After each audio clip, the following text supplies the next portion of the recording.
Good Morning San Antonio starts right now. A family gathering turned tragic overnight. Up next, how police say a 3-year-old drowned in a backyard pool on the northeast side. Mayor Gina Ortiz-Jones wants to pump the brakes on a deal for city funding of a new Spurs arena. We're going to tell you why and what was decided in a marathon meeting.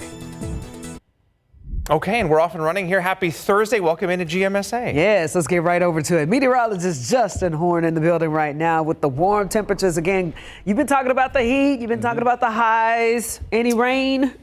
There's a little bit, Jeff. Okay. You see, we're going to have to wait until early next week, but we're in the doldrums, the dog days, the middle of summer, whatever you want to call it. That's where we are. High pressure is in control for right now. High temperatures today are going to be up near 100. We came up just shy yesterday. 99 was our high. Today, I do think we get there. Heat index will be 100 to 101, maybe 102 for a few hours this afternoon. So, we're kind of stuck here in this pattern for at least a couple days. Sunrise this morning, 6:58. Sunset, 8:21. We have 13 hours, 22 minutes of daylight today. So, about another 2 hours before that sun comes out.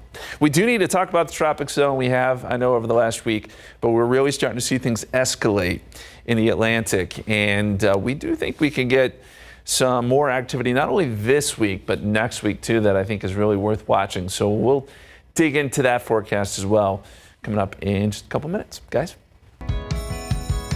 All right, you know the jingle. This morning, East Central ISD getting ready to welcome more kids into its campuses this school year. All right, so it's all part of the ongoing population growth in the east part of Bexar County. There it is on the map right there. And our Patty Santos is live this morning at the bus barn where drivers will be hitting the road in a matter of minutes. Patty, good morning. Hey there, good morning. We've already started to see some of those bus drivers arriving, but one of the exciting things at this district is the opening of a new school. We know that Valor Middle School is going to have a soft opening. That is one of 3 schools that recently opened in the last few years. And get this, an estimated 13,000 students are going to be enrolled in this district this year. Predictions are that growth is only going to continue into 2030. Now, a spokesperson tells me they have pushed really hard to recruit some of the best teachers, and that seems to be working because so far they only have 4 teacher openings that they have to fill. And in this past spring, voters approved a $309 million bond to build a new high school and 2 new elementary schools. Again, that is to accommodate the population growth that we are seeing in this area. We want to show you once again that map. In a few minutes, the buses are going to be heading out because one of the interesting things about East Central ISD is that they are a very large spread out district from Elmendorf to St. Hedwig, all the way to North Loop 410. Back live out here, we've already started seeing some of those bus drivers coming in, ready to get to work and to begin to warm up these buses right behind me here. We're live at East Central ISD. We'll send it back to you. All right, thank you so much, Patty. And if you're looking at your screen right now, we got a list of the most schools in our area that are headed back to class. East Central again today. Then on Monday, we got a lot of schools, including Northeast ISD, Northside ISD. You see it right there on your screen. Tuesday, even more with a lot of the outlying schools going back to class, including Floresville, Pleasanton, Poteet, and more. So throughout the rest of next week, most other area school districts will be welcoming students back to the classroom as well. Then the week after that, a few more will go back, including New Braunfels, Somerset, and Edgewood ISDs. We have a complete list of all the back-to-school dates right now at KSAT.com.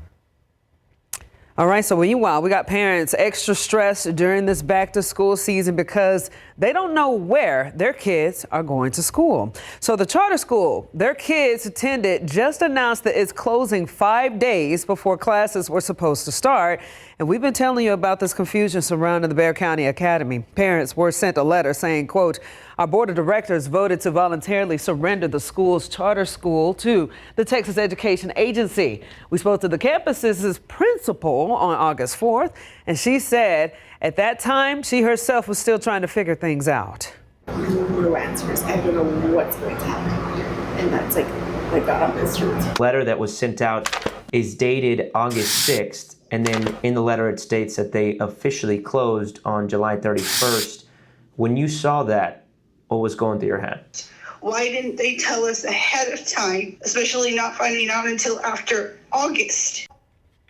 So, however, according to the Texas Education Agency, the Board of Directors of Academy of America, who held the charter to Bexar County Academy, met July 24th, voting to close the school the following week. Not clear, though, why there wasn't more notice for the parents. The Bexar County Academy says if parents want to access their child's school records, they can call 210-432-8600. Texas Education Agency also telling parents to visit txschools.gov to find another school. All right, this morning, Mayor Gina Ortiz Jones wants to pump the brakes on a deal for city funding for a new Spurs arena.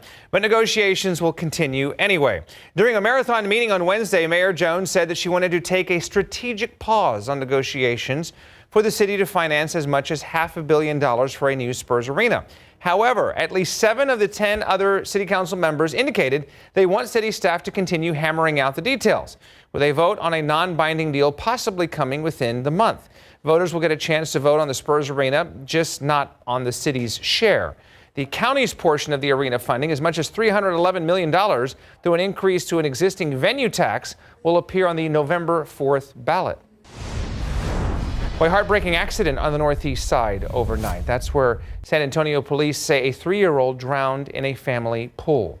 Police say the family was having a poolside get-together near a home, or rather at a home near Nacogdoches Road and Judson. And while the mother was cooking, she asked one of her children where their sibling was, and the child responded, "In the pool." Emergency crews performed CPR on the 3-year-old boy for about 30 minutes, but he was pronounced dead at the scene. Investigators say no charges are expected. It appears to be a tragic accident. All right, let's talk about this morning, where a dog at the center of a deadly attack has been euthanized.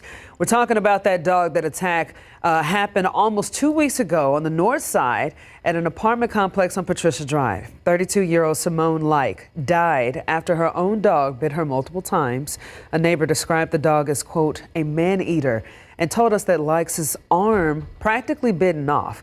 Like shared the dog with someone else, and now that other owner faces citations for violations, including lack of vaccination proof. Animal Care Services looking into whether there were any prior incidents with the dog or the owner.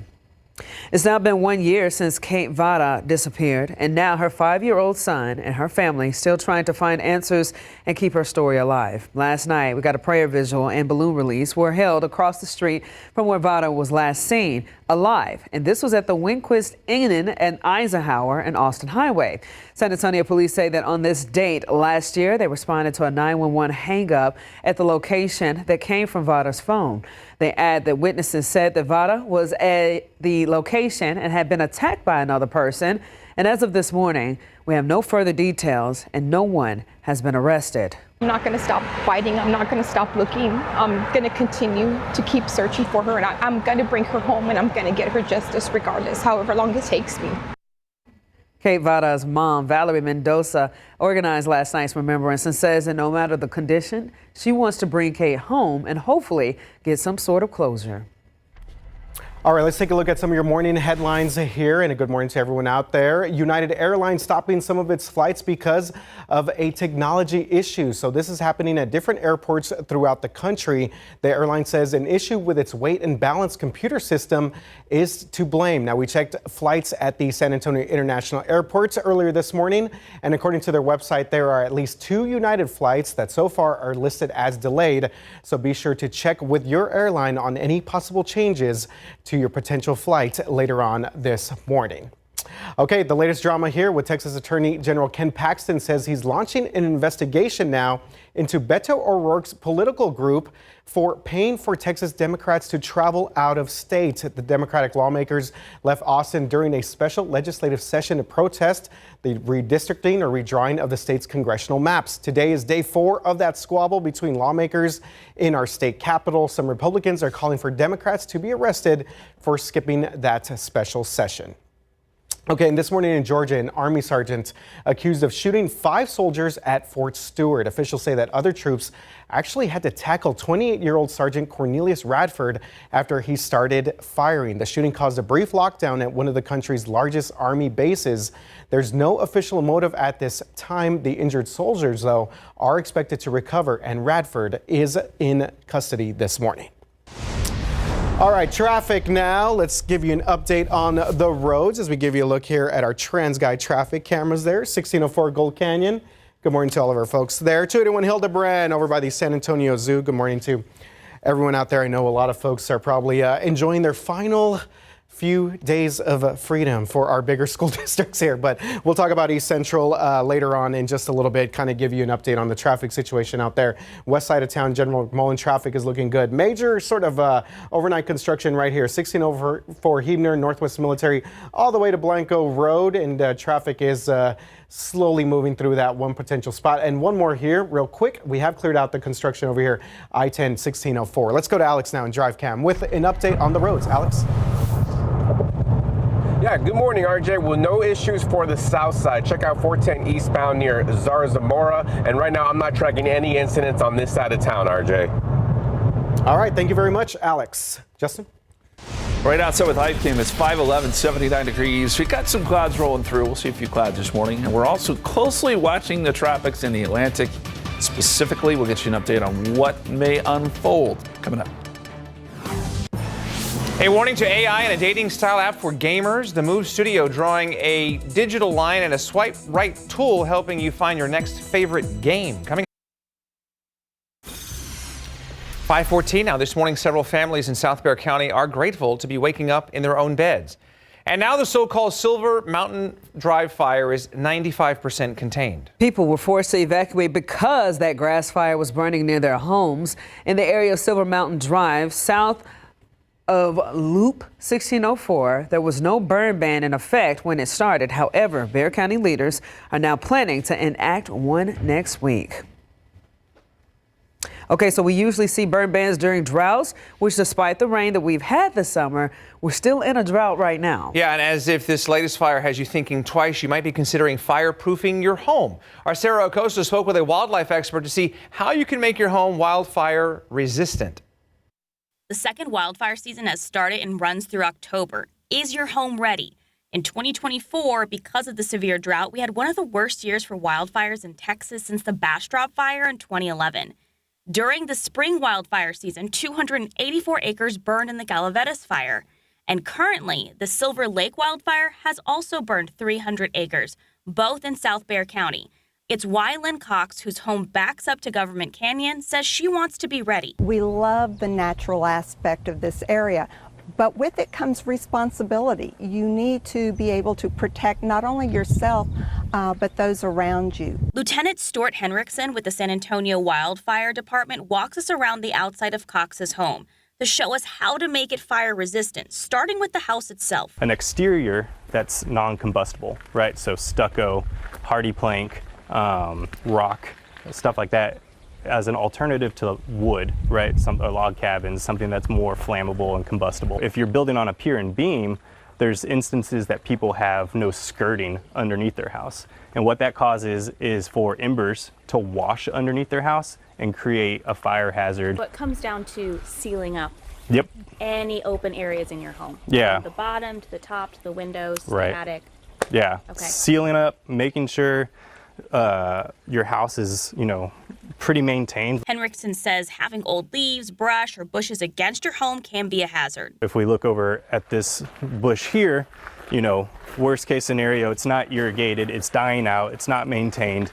This bush catches on fire and it's next to that window and you have drapes or curtains or blinds that are combustible inside your house. 5 to 30 feet around your home, he says you want to keep your landscaping cleaned up to create breaks in the fire. Whenever you trim your bushes and your trees about 6 to 10 feet off the ground, right, that creates that gap between the ground fire and a canopy fire. If you can, don't keep trees too close to your home. You don't want overlapping trees on top of the house, because what that does is over time it creates a leaf accumulation on places where you have roof pitch changes or in your gutters. You want to make sure that those are cleaned out every year. Or especially during the beginning of the fire seasons. You want to keep your yard cleaned up as well. If you mow this grass down, it'd be a good buffer zone. Yep. If there was a fire. Yes. Yeah, absolutely. The more you can do to eliminate the fuel beds, the slower that fire is going to progress through your property. Sarah Costa, KSAT 12 News. All right, good information there from Sarah as we take a look at some of our TransGuide traffic cameras. And I would be remiss if I did not mention 3 weeks away from today, high school football season. The KSAT Pigskin Classic, Sotomayor versus Clark. Let's go, baby.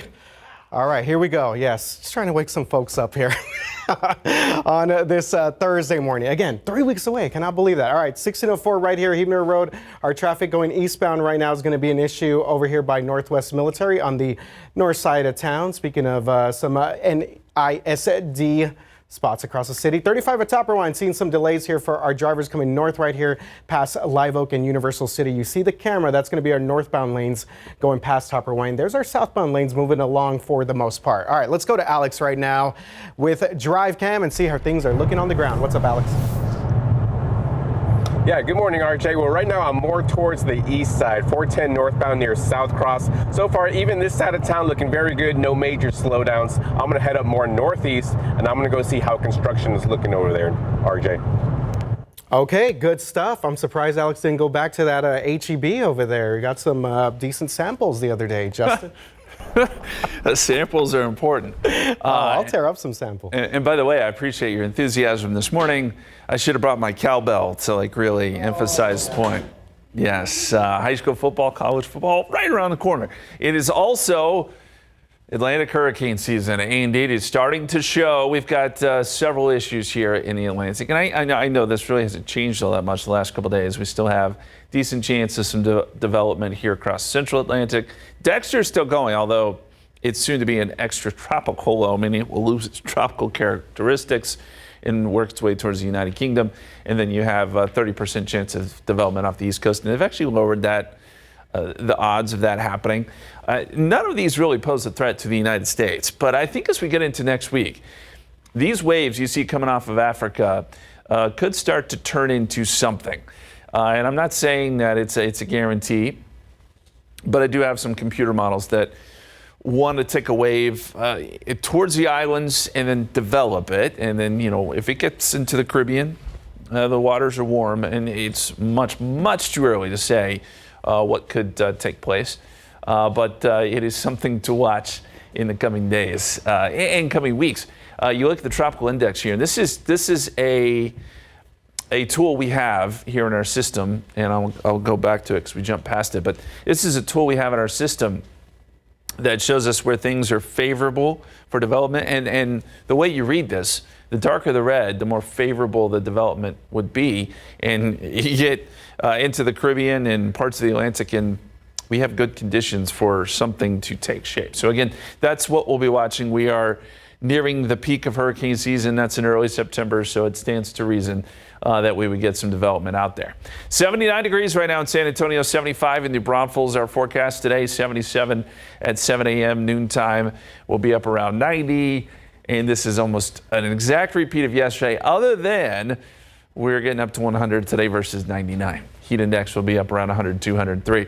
And the heat high is going to stay with us next few days. Now, there is a little disturbance. It rolls around the edge of this thing, and then the heat high breaks down, and this rolls into Texas. That means we have some small rain chances, but chances nonetheless as we get into Monday and Tuesday.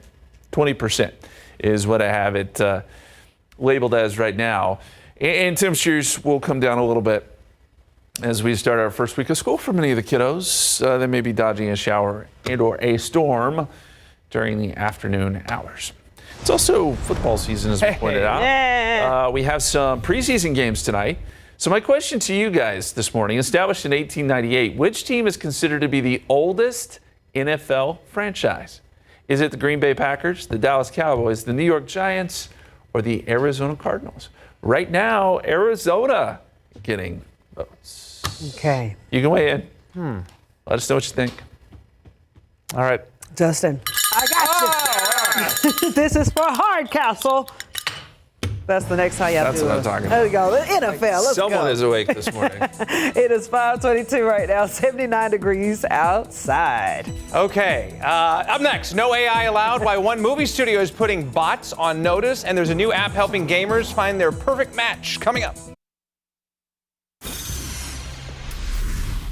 In today's Tech Bites, a rock-bottom deal from OpenAI. The company is offering its ChatGPT enterprise products to federal agencies for just $1. They'll be available to the executive branch for an entire year. It comes after OpenAI was chosen among several tech firms to be on the federal AI vendor list.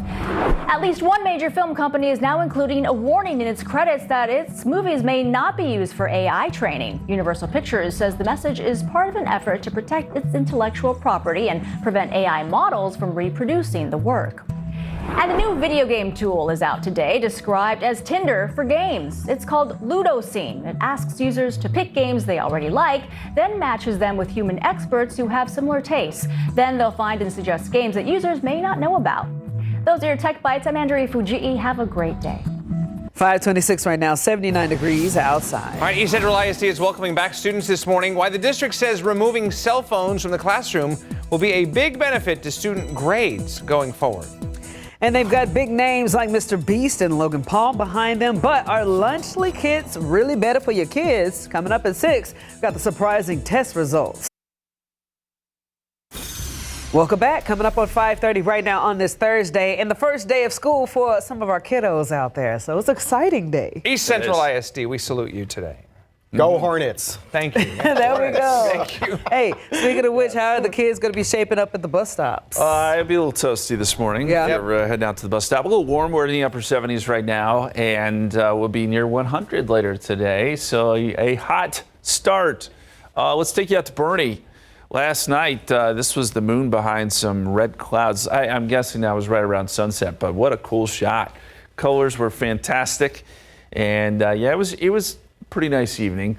But the humidity really has started to kick in as of late, and we're going to see a pretty humid day. 96 degrees at 2 o'clock, 100.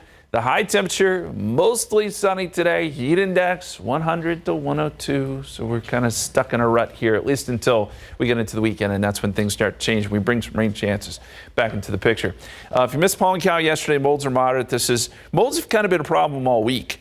I know this does get to some folks. We had a little bit of smoke in the atmosphere yesterday, too. But we'll see where this number ends up today. Hopefully down a little bit. It's been dry last couple of days.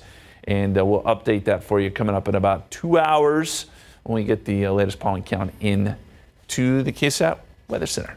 Ready? RJ. Oh, okay. Let's do traffic then. You guys are pointing at each other. My apologies. I know. We were like what's the Wizard of Oz character, right? Oh, yeah, that too. All right, here we go. 90 at 35. Sorry about that, Justin. All right, traffic is moving along there. Hey, let's focus on this situation here on the northeast side. We do have a camera out there by Topper Wine, so trying to get this map loaded here. Real quick, though, 1604, our northbound traffic right here over by Brandeis High School. This is going to be a bit of a construction closure right here past Bandera Road, headed towards Brandeis, and again, parts of Kyle Seal, actually right there where that HEB is at, close to the UTSA main campus. So we'll keep an eye on that situation. Eastbound 1604 right here past Northwest Military Highway. Still seeing a closure here. Now, it looks like, I believe that's our westbound traffic making its way through. I've not been able to see much of the eastbound traffic moving through that area, but an ongoing situation there on the far north side of town. And now the northeast side, we are seeing some pretty good delays for our drivers going north right now on 35. This is going to be past Topper Wine, headed towards Live Oak, Pat Booker Road, and Universal City as well. Take a look at some of the backup that we're seeing from our northbound traffic right there from our Topper Wine camera. Okay, let's go to Alex Gomez right now for the very latest on the ground. Alex, what's going on, my man? Yeah, good morning, RJ. Well, I just left the east side. The east side's all clear. No incidents happening over there, but I do think we do have an incident on the northeast side near 35 North and Olympia Parkway. So that's where I'm headed to right now. Right now, I'm more on the O'Connor side, O'Connor and Judson. But again, it looks like we do have an accident this morning, and I'm going to give you more details as I get closer to the scene, RJ.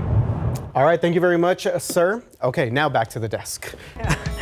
So as we mentioned at the top of the show, the Fighting Hornets are back in the classrooms this morning. Yep, so all 12 campuses of East Central ISD will be buzzing with excitement in just a few hours. And our Patty Santos is live at the bus barn this morning where the engines will start roaring here shortly. Patty, good morning.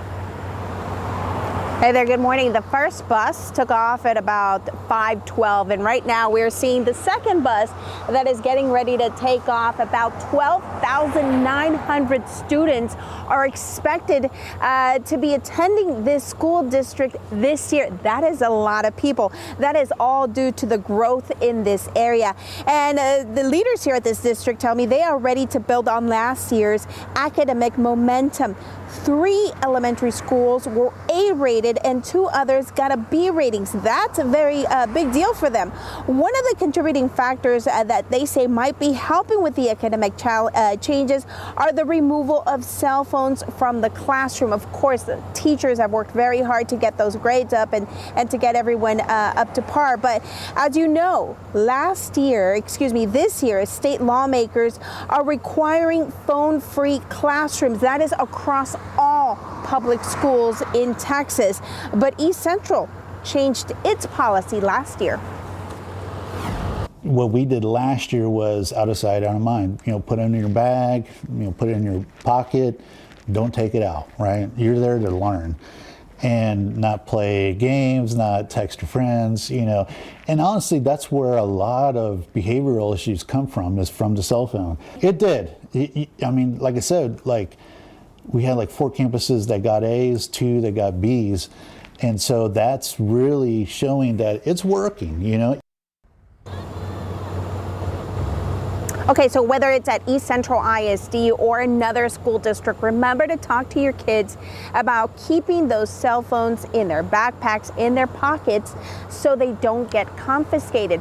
Coming up in the next half hour, we're going to talk about if your kids are taking the bus, the things that you need to talk to them about, because the first few weeks are always rough when it comes to those who take the bus. But we are live at East Central ISD this morning. We'll send it back to you. All right, Patty, thank you. All right, for the first time since being arrested for DWI last month, San Antonio City Councilwoman Ivelisse Mesa Gonzalez made an appearance at a council meeting. She's the newly elected representative in District 8, and there she is right there. Gonzalez addressed her arrest in 2010 for DWI, and she issued a statement, which you see right here. Gonzalez said that she was acquitted by a jury of her peers and had her record expunged, quote, as is the right of anyone who is actually innocent, end quote. Records obtained by KSAT show that Gonzalez was charged with misdemeanor DWI open container back in June of 2010. But the charge does not appear in a criminal background check. Regarding her recent arrest last month, Gonzalez says she is taking full accountability. An off-duty San Antonio police officer under investigation for possible DWI after driving through the front yard of an Alamo Ranch home. Sheriff's deputies say that David McCall had difficulty communicating and was struggling to breathe when he was found on Coryell Cove Tuesday. Investigators noted that he had a 6-pack of beer and an unopened bottle of wine in the vehicle, but McCall was taken into hospital where nurses detected alcohol on his breath. A warrant was then obtained to draw a sample of blood. BCSO officials are awaiting those toxicology results and trying to determine if McCall had a medical episode. They will then determine whether to charge him. Happening today, it's the late Flaco Jimenez's final curtain call, where the legendary conjunto musician passed away nearly 1 week ago. His family are hosting a memorial service this evening at the Carver Community Cultural Center on North Hackberry Street. And it's taking place from 6 to 9 p.m. And you can go, but you got to get there early because it is first come, first serve. They're honoring him. All right, here's a look at some of your morning headlines. Protests erupting overnight on the West Coast in LA after what's being called Operation Trojan Horse. That's after ICE agents rolled up to a Home Depot in the back of a rented moving truck. When the doors flew open, they reportedly jumped out and detained several vendors and day laborers. Homeland Security says 16 undocumented immigrants were arrested, but critics are calling the raid illegal this morning. Also this morning, President Donald Trump enacting a new wave of tariffs on dozens of America's trading partners. The tariffs include imposing higher import taxes on goods from over 60 countries, including the European Union, Japan, and South Korea. These tariffs are part of Trump's strategy to reduce the trade deficit and encourage foreign investment in the United States. The president says the higher tariffs already in effect have raised more than $100 billion in tax revenue. Well, this weekend, Jen Powell will be making history, you see her right there, by becoming the first woman to umpire a Major League Baseball game. This is pretty cool. She's set to work the series between the Miami Marlins and the Atlanta Braves. She's 48 years old from New Jersey and has worked spring training games over the last 2 years and in the minor leagues since 2016. Pretty cool stuff there, Justin. I was trying to look up if she's done a missions game. Could not find that information. Maybe we should reach out to the mission, see if we got that. Oh. That's awesome. Okay, live cam. It is 5:38, 79 degrees, and we've got quiet conditions here in San Antonio. It's going to be hot this afternoon. Not as hot, though, as what they're dealing with in Phoenix. 115. That could be a record today. How long does this heat hang around? We'll show it to you coming up. All right, and how about cooling off with this? Ketchup in a smoothie? Heinz and Smoothie King just dropped a tangy twist that's part fruit, part fries. Yeah. We'll tell you what's in it besides ketchup coming up. Lord. And I just arrived to the northeast side where it looks like we have our first major slowdown of the morning. After the break, I'll give you more details of what I'm seeing over here on I-35. Tax-free weekend is happening this week in Texas. Here's what you need to know to maximize your savings. From August 8th through the 10th, ditch the sales tax on clothing, footwear, school supplies, and backpacks under $100. Whether you're shopping in store, online, or even ordering by phone call, as long as you purchase during the holiday, you'll qualify for the tax exemption. Even if your items arrive later, they're still tax-free if bought within the period. Watch out for extra charges like shipping as they count toward the total price. For example, jeans at $95 with a $10 delivery fee will be taxable since the total exceeds $100. If you accidentally pay on qualifying items, you can request a refund from the seller or file a claim directly with the comptroller's office. The full list of items that qualify for the tax exemption for the upcoming tax-free weekend is extensive. You can head to KSAT.com right now for more details from the Texas Comptroller's Office. Ivan Herrera, KSAT 12 News. All right, Ivan, thank you, sir. Your morning consumer headlines. Claire's has filed for its second bankruptcy in less than a decade. The iconic staple that preteens frequent for bargain accessories and ear piercing filed for Chapter 11 bankruptcy protection on Wednesday. The 64-year-old retailer in recent years has been dealing with competition from online rivals. Claire's first filed for bankruptcy in 2018 when it had more than 4,500 stores globally. It's now down a little more than 2,700 stores across 17 countries. All right, Disney says that it will launch a new streaming app next year that fully integrates Hulu into Disney Plus. So Disney gained full control of Hulu after buying the remaining stake of the streamer from Comcast in June. Customers will still be able to buy alone Hulu and Disney subscriptions. Okay, well, would you want to buy this? Have you ever wished your smoothie tasted a little more burger adjacent? Smoothie King and Heinz are making that dream a reality. Introducing the world's first ever ketchup smoothie. It's a blend of Heinz Simply Ketchup, acai sorbet, apple juice, strawberries, and raspberries. Heinz swears it is sweet and tangy, but we're guessing it tastes kind of like a fruit salad that accidentally fell on a hot dog. Lord. Right now, it's only available at select Smoothie King spots if you're brave enough to try it. I am a solid hard no on this because I don't like ketchup to begin with. As I always say, if you guys want to get nuclear codes from me, if you want to get some type of deep secret, torture me with ketchup, and I will tell you in 2 seconds. This right here is a pure torture chamber for me. And then it's cold. Ooh. I'm not a savory drink person. Looks delicious if you're asking me. No. There he is. Get your French fries in it like Wendy's. No salt. This is your favorite kind of stories. No, well, don't get me started on that. But yeah, ketchup. I do like ketchup. Not in that situation. It goes with fries, and that's about it. Okay. That's it. Goodness. Yes. Well, our map is very ketchup colored today. Condiments on there. Oh, yes. A lot of reds because it represents all the heat that we have going on across the state of Texas and across the desert Southwest. Our heat high has been pretty prolific this week in Phoenix. 115 is the forecast today. That actually would be a record. You know, Phoenix is always hot this time of year, but this is pushing it a little bit. Vegas is at 106, 101 out in El Paso. Shout out to RJ. 100 in San Antonio, 99 in Dallas today. So the heat is still very much in place for us, and we still have a lot of humidity to contend with too. So what changes? What moves out of the way so that we can get some cooler weather? And the heat high finally does. It doesn't necessarily move, but it just weakens and kind of falls apart. We get a little disturbance. It rolls up into the area Sunday into Monday. It's not very strong, but it brings in a little extra moisture. We don't have that cap over the atmosphere anymore, and that should allow for some widely isolated showers to pop up Monday and Tuesday, I think. So, yeah, you know, it is back to school, and we want to make sure everyone's prepared for what could be a little bit of rain on the radar, but I don't think it'll be, a huge impact to us. Temperatures right now, 79 in San Antonio, 76 in Pleasanton, 76 in Hondo. Heat index, again, will jump over 100 today. These are the high temperatures, 100 here in San Antonio, so there's plenty of triple digits to go around. But then when you factor in the humidity, it'll feel like 102, 104 Gonzales, 104 New Braunfels.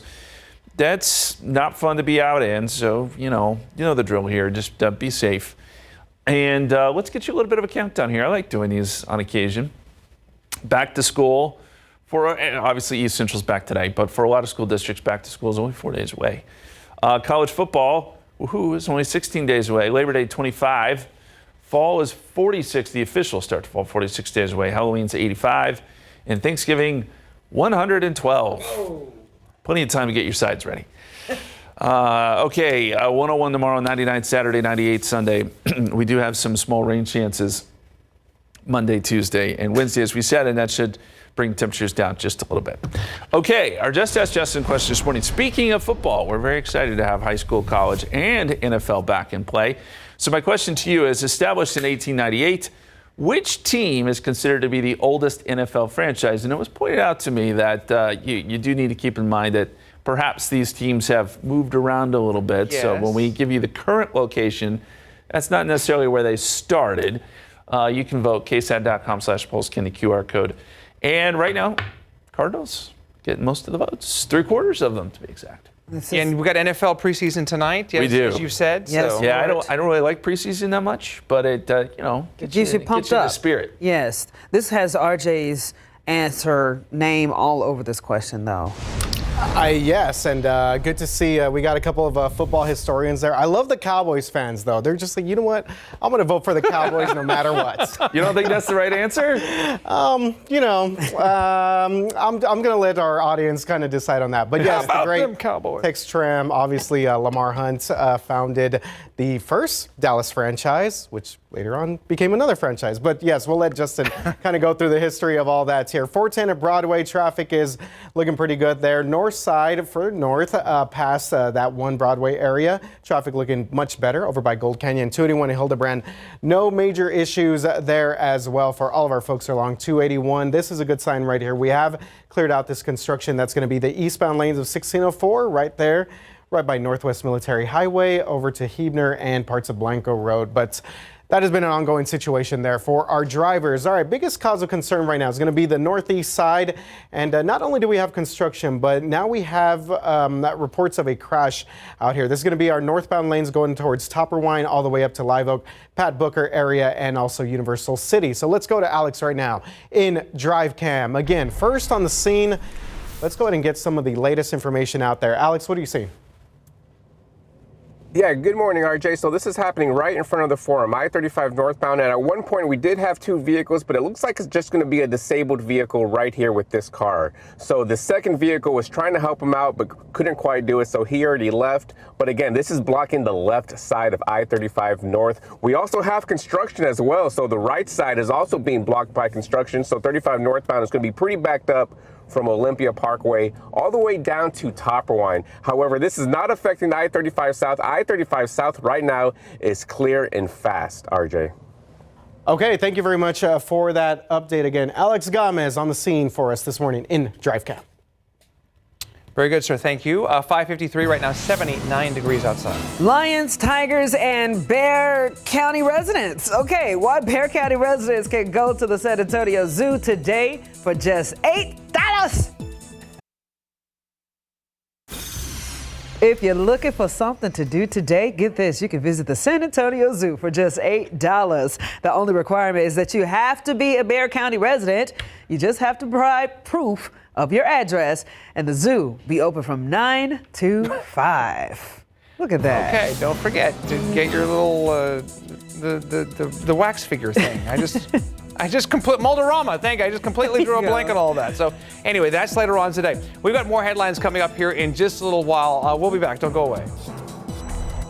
Right now, dealing with a woman who was killed by her dog, and now that dog has been put down. Up next, the citation just issued and what investigators are still digging into. And hyped as the healthier Lunchables and pushed by YouTubers that your kids love. But what did safety tests really find inside these Lunchly kits? A sweet snack that could be packing a toxic punch at 6 a.m. On the way out the door, Alex Gomez, drive cam at the scene of an accident right now. We're going to get to that. Patty Santos in East Central ISD this morning as those kiddos are starting their school year off, so don't go away.